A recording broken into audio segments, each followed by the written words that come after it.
욥기 우리가 1장을 보고 1장, 2장, 3장 그리고 42장 이렇게 좀 보도록 하시죠. 욥기 내용에서 오늘 우리가 보려고 하는 것은 하나님께서는 자기의 영광을 포기해서라도 사람이 하나님을 깊이 알도록 인도하신다라는 내용을 보려고 해요. 하나님이 은혜를 주시면 사람들이 그 은혜에서 하나님을 높이고 찬양하겠죠. 근데 하나님이 은혜를 걷어가시면 사람은 찬양 대신에 불평을 하게 되어 있고 원망하게 되어 있어요. 그럼 하나님께 이게 손해죠.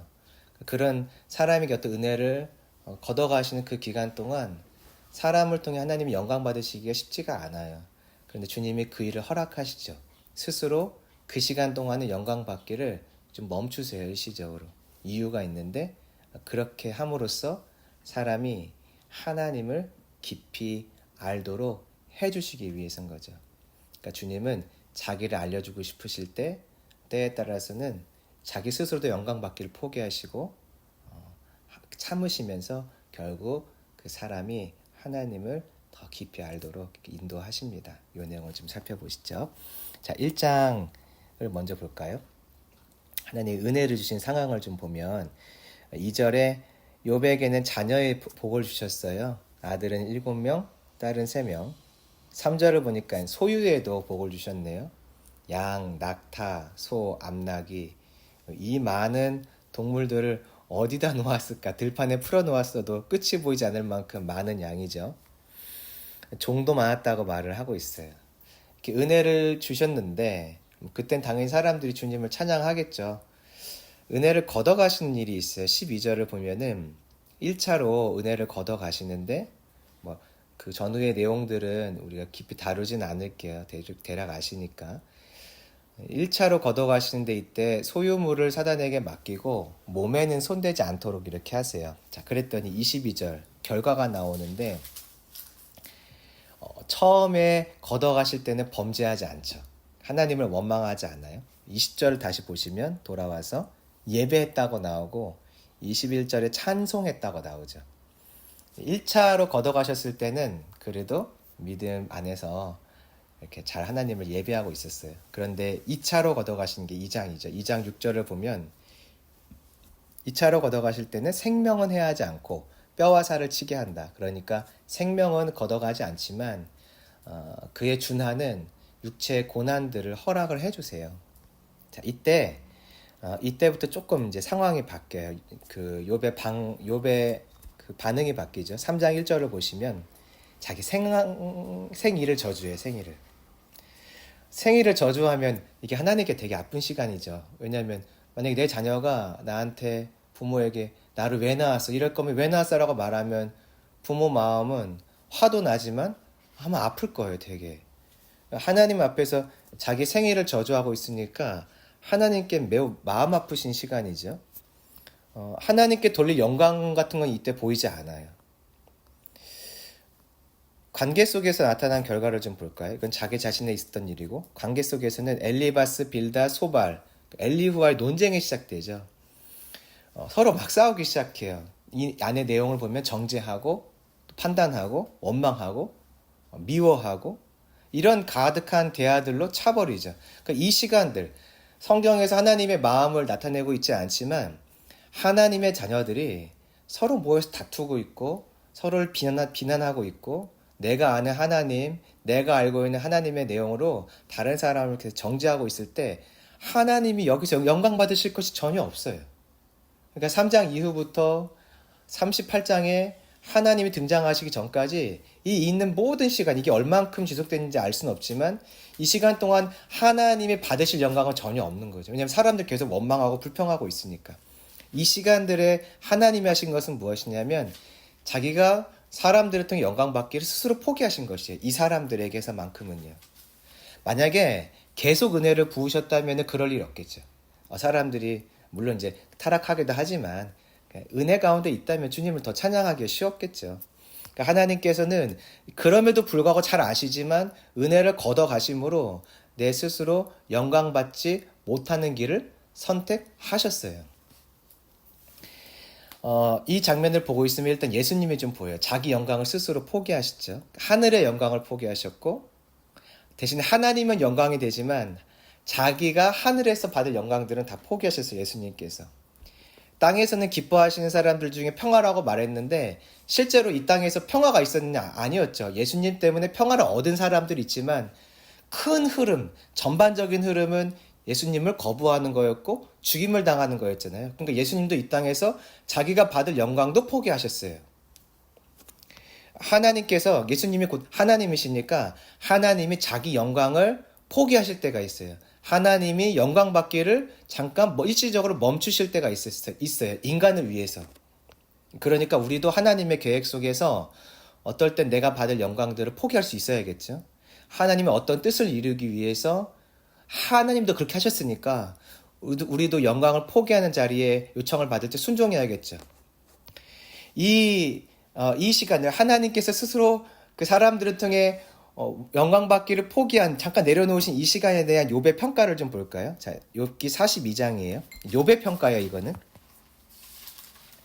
욥기 42장 3절을 보면 욥이 이런 말을 해요. 우리가 무지한 말로 이렇게 이야기를 했다. 그러니까 3장부터 37장까지 있었던 모든 이야기는 무지한 말잔치, 쓸데없는 말잔치, 어리석은 말잔치였던 거죠.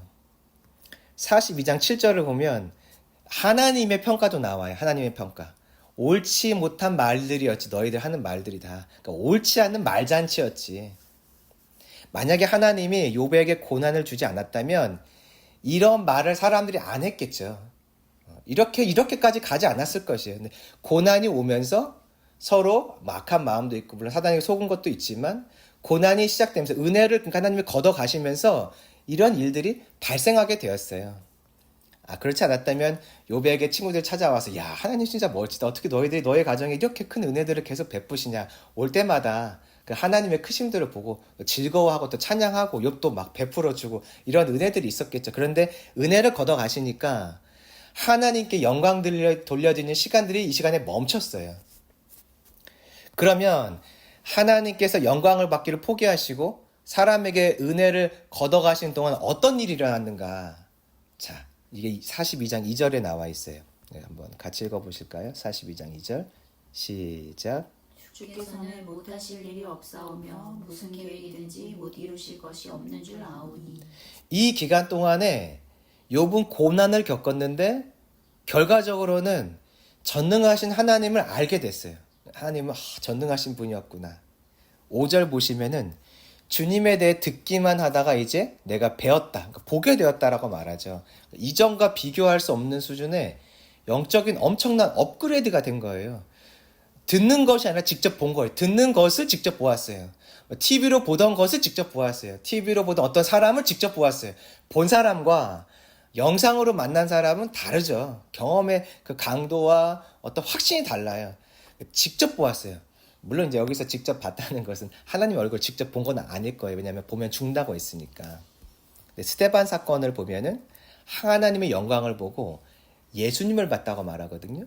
그러니까 아마 여기서 욥이 본 것은 그 2위 하나님일 것이고 하나님의 영광과 함께 찾아오신 2위 하나님이었을 것 같아요. 어쨌든 이때 욥은요 하나님을 알게 됐어요. 은혜를 걷어가신 그 시간 동안에 일어난 결과는 무엇이냐면 욥이 하나님을 더 알게 된 것이죠. 그러니까 하나님은 어떤 마음으로 은혜를 걷어가신 것이냐면 욥에게 하나님을 더 깊이 알려주실 목적으로 은혜를 걷어가셨어요. 그때 하나님이 하신 것은 자기 영광 포기예요. 하나님이 자기 영광을 포기하심으로써 사람에게 주고 싶은 것은 주님을 더하게 하시는 것이죠. 예수님이 이 땅에 오실 때 하나님이신 예수님이 자기 영광을 포기하시니까 사람들이 예수님의 얼굴에 있는 하나님을 아는 광채를 보게 되잖아요. 예수님을 통해 하나님을 만나게 되고 하나님을 경험하게 되잖아요. 그러니까 사람들이 하나님을 경험하게 될 때 하나님은 뭘 하시냐면 자기 영광을 포기하시는 것이에요.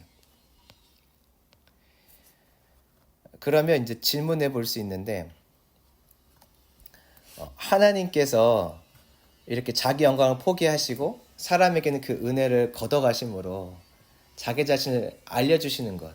우리의 입장에서는 내게 은혜를 걷어가심을 통해 내가 주님을 아는 것이 그렇게 꼭 좋은 것인가. 그렇게까지 꼭 하셔야만 하는가? 우리는 그런 질문을 해볼 수 있잖아요. 그럼 이제 욥이 이때 어떻게 반응했느냐를 보면 우리가 이게 진짜 복이구나를 알 수가 있어요. 자, 6절 말씀 보실까요? 42장 6절. 자기에게 주셨던 은혜를 다 걷어가심으로 결과적으로 하나님을 알게 됐을 때 욥은 하나님 이렇게까지 하십니까? 그게 아니라 어떻게 반응하냐를 보면 이것이 우리에게도 복이구나. 우리에게도 하나님께서 원하시는 일일 수 있겠구나. 우리가 알 수 있겠죠. 6절을 봤더니 이때 욥은 회개하기 시작해요. 하나님 앞에 자기의 무지함을 회개하기 시작하죠. 하나님을 알지 못한 채 살아갔던 자신의 그 말들, 생각들, 판단들이 옳지 않았구나. 그런 것들이 헛된 것이었구나. 하나님을 알게 되니까 하나님을 모른 채 살아갔던 나의 모습들, 하나님에 대한 나의 편견들을 갖고 살았던 것이 복이 아니라는 것을 알았어요. 그러니까 회개했겠죠. 반대로 말하면 하나님을 깊이 아는 것이 복이고 하나님을 알아가면서 알지 못한 채 했던 것들에 대해서 회개하는 것이 복인 것이에요. 욥이 지금 하나님 그렇게 나를 힘들게까지 해서 이렇게 주님을 알려주고 싶으십니까? 라고 말하는 것이 아니라 그 가운데 하나님을 알게 된 것을 복으로 여기며 알지 못한 삶을 회개하고 있죠. 그러니까 하나님을 모르던 상황들은 복된 것이 아니에요. 더 많이 아는 것이 복이죠. 그러니까 욥은 그 얘기만 하고 있어요. 8절 보시면은 번제 드린 후에 욥의 세 친구를 위해 욥이 기도하게 돼요. 엘리바스, 빌다, 소발. 그랬더니 주님이 어떻게 하시냐면 그들의 죄를 갚지 않아요. 욥이 어떤 사람이 됐냐면 중보자가 됐어요. 갑자기 하나님이 이 세 사람에게 임할 진노를 막아서는 자가 됐어요. 물론 그 앞에 번제라는 것이 있긴 해요. 그런데 번제 이후에 욥이 하나님 앞에서 번제를 의지해서 하나님 앞에 기도하기 시작하면 하나님이 이 옳지 못한 말들을 했던 그 세 사람에 대한 진노를 멈추시는 거죠. 그들의 죄를 갚지 않으세요. 누구 모습 보이세요? 예수님의 모습. 하나님께서 예수님을 통해서 우리를 향하신 진노를 멈추시죠. 모세의 모습. 이스라엘 백성들을 향한 하나님의 진노가 모세의 중보 기도로 멈추게 되죠. 욥의 중보로 인해서 세 사람을 향하신 하나님의 진노가 멈춰요. 그 하나님을 깊이 알아간 결과 욥이 어떤 사람이 되냐면 중보자가 돼요. 예수님을 닮은 자가 되고 예수님의 그 일을 하게 되죠. 구속사를 위한 부르심의 자리에서 사명을 감당하는 거, 사람을 구원하는 일을 하게 되는 거죠. 이게 바로 그 시간 이후에 하나님을 깊이 알게 된 결과예요. 42장 10절을 보면 이제 기도할 때, 이 기도를 할 때 첫 번째로는 욥의 공경을 돌이키세요. 이전의 상황과 전혀 다른 갚을 수 없는 은혜를 주세요. 이제 뒤에 은혜들이 나오는데 이 은혜는 잘 이겨냈기 때문에 주신 것은 아니에요. 왜냐하면 잘 이겨내지 않았으니까. 첫 번째 때는 잘 이겨냈는데 두 번째 어려움이 오자 그때부터는 불평불만, 이제 막말 잔치가 시작되잖아요. 우리가 욥기에서 계속 확인하는 것은 범죄로 인하여서 고난받는 게 아니다. 그러니까 내 삶의 어떤 일들을 원인과 결과로 이 죄로 인한 원인, 결과로 다 해석할 수 없다는 것을 여기 배우잖아요. 그러면 마지막에 주셨던 이 엄청난 은혜도 욥이 인내를 잘했기 때문에 주신 결과라고 말할 수 없겠죠.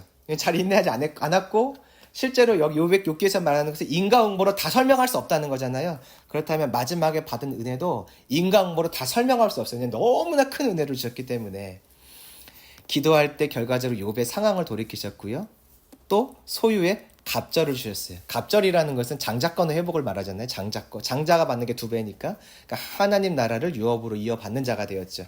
하나님을 깊게 알게 되었을 때 그의 공경을 돌이키실 뿐 아니라 장자권을 회복하며 하나님 나라를 유업으로 이어갈 수 있는 은혜를 주셨어요.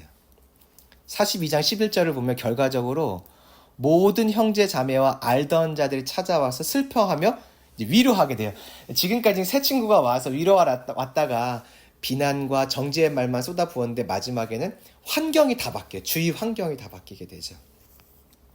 좀 정리를 하면 하나님께서 우리에게 주셨던 은혜를 멈추거나 거두실 때가 있어요. 나의 꼭 죄 때문이 아니더라도 죄 때문엔 그럴 때도 많으시죠. 그런데 죄가 아니어도 사실 죄를 지어도 계속 유지하실 때가 더 많아요. 사실은. 그런데 그런 것이 아님에도 불구하고 하나님께서 내 인생에 주셨던 은혜를 멈추거나 거두실 때가 있어요. 그때 기억해야 될 것이 있는데 하나님도 스스로 영광 받기를 잠깐 동안 멈추신다는 것이에요. 포기하신다는 것이에요. 주님도. 목적은 무엇이냐면 내가 하나님을 더 깊이 알게 하려고. 그것이 복이기 때문에 그래요.